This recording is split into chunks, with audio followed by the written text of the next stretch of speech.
everyone. My name is Catherine Roll. I'm a nutrition major, dietetics emphasis, and I'm a senior at the University of Arizona, graduating in a couple of weeks, which is very exciting. And I'm based in Philadelphia, Pennsylvania, so I've been a fully online student here. And this is a semester-long project for my community nutrition class. And I'm going to be giving a presentation today on nutrition for lifelong health, women in their 20s to 40s. So I hope you enjoy the content. Our goals for this lesson are to help educate you, the Fit for Mom community, about how to plan a well-balanced diet and lifestyle throughout life. Not a quick fix, but a long-term solution. I want to make sure everyone has a grasp on the basics of nutrition and maybe help ease your worries about chronic disease, since a lot of it is entirely preventable and manageable. Before we begin, please pause the video and go ahead and take the pre-quiz so I can get a baseline of your knowledge and attitudes towards this subject of general nutrition knowledge, as well as what health issues matter most for women in their 20s to 40s. After the presentation, there will be another link for a post-quiz you can take afterwards to test your knowledge. So here's a general outline of what topics we will cover in this short presentation. We're going to talk about the background, why nutrition matters, an introduction to nutrition. We're going to talk about reducing risk of chronic disease, and we're going to share some additional resources, and there will be an opportunity for questions and feedback at the end. So here are some major health statistics to be aware of before we begin. As you probably know, obesity numbers are rising in this country. 45% of women aged 35 to 44 are obese in America. Another staggering statistic I'd like to share is that 50% of women 50 plus will have a bone fracture at some point in their lifetime due to osteoporosis. Overall, the main nutrition-related concerns for your age group is the risk of chronic disease, which we will get into later after we build a foundation of knowledge. So let's break it down into pieces. The three macronutrients, or the nutrients that we eat that have calories, are carbs, protein, and fat. So what are carbohydrates? These include sugars, as well as starch, as well as fiber. Except fiber does not have any calories. Sugar and starch both provide calories or energy, while fiber is useful for digestion, as well as managing cholesterol. Glucose, which is what is formed after carbs are broken down in the body, is the body's main source of energy, so it's very important to obtain through the diet. What about protein? It has a variety of functions in the body. When we eat protein, it gets broken down into amino acids, which are then reassembled to help the body perform at its best. Protein is also important for building and maintaining lean muscle. What about fat? Fat is the main source of energy storage in the body. Fat is higher density nutrient than protein or carbs, which means it provides more calories per gram. Fat is also useful for hormones and other bodily functions. Water, which we all need in order to function, is important for fluid and electrolyte balance. You can get water from just plain water or from coffee, tea, other beverages, as well as fruits and vegetables. Vitamins are a type of micronutrient. They don't have calories, but they have important function in the body. For example, vitamin D helps with bone metabolism regulation. Minerals are another type of micronutrient with no calories, but vital for the body to function at its best. For example, iron is useful for the blood in order to carry oxygen throughout the body. So that was a bit of background on nutrition, but honestly, who has time to examine every food label under the microscope? I don't recommend counting calories or carbs or anything like that. It's generally recommended to make things easier by breaking them into food groups. You're all familiar with the food pyramid? Well, a few years ago, they changed it up to something called My Plate, where they break down how much of your plate should take up certain food groups. One thing I don't like about My Plate is they make grains a separate group from starchy vegetables.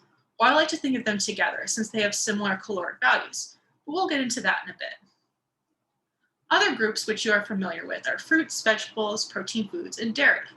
They also acknowledge non-dairy alternatives can be substituted for dairy, although it is best if they are fortified since dairy has a lot of good nutrients we'll get into a bit later. They also don't put this on My Plate, but another food group worth noting is high sugar and high fat foods. There's no sense in trying to eliminate these foods completely, but they're definitely things that we don't want on the majority of our plate from meal to meal. It's okay to eat these foods in moderation as well, which is something My Plate doesn't really address. So what is starch? Starch is a complex carbohydrate made up of a chain of glucose molecules. Glucose is the body's main form of energy, So when you eat starch, it gets broken down into energy quickly.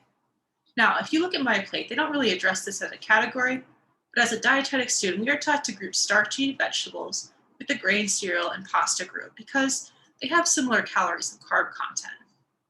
Some examples of starchy vegetables that are high in carbs are potatoes, sweet potato, pumpkin, butternut squash, peas, and corn. For me, it's something I keep in mind while meal planning to try to limit the starch. Only use one or two sources per meal because they can quickly add up to extra calories if you're not careful. I'm not saying to not eat carbs, but just be aware that some vegetables have more carbs than others and to be mindful of it. Now let's talk about chronic disease. It is the number one leading cause of death in the developed world and is largely nutrition related. Due to the Western diet, as well as the sedentary lifestyle that many Americans live, this puts them at a higher risk for these diseases. Now, I'm sure if you're watching this and you're a Fit for Mom community member, you're already taking a lot of great steps towards your health, and these probably aren't as high on your list of worries. We're also going to talk about disease specific to women in your age that are nutrition related, but we'll get to that. Also, fortunately, because you are a woman, these are all generally going to be more common in men than women of this list, except for cancer, because different types of cancer, such as breast cancer, affect women predominantly. For the most part, preventing these chronic diseases is done by a healthy diet, as well as getting enough exercise, although many factors, such as excessive drinking, smoking, drugs, family history, medications, and medical history, and these factors can also influence your risk. So let's talk about osteoporosis. What is it anyway? It means that your bones have lost their density to a certain point that puts you at a higher risk for fractures. Bones are porous, and as we age, they get more holey, if that makes sense. It is just a natural part of aging. However, women are at higher risk of this condition for a variety of reasons. First, women live longer, so over a longer lifespan means more wear and tear on the bones. Women also tend to be smaller and have less dense bones, and menopause can speed bone loss due to loss of estrogen. Both men and women after age 30 begin to lose bone gradually as they age.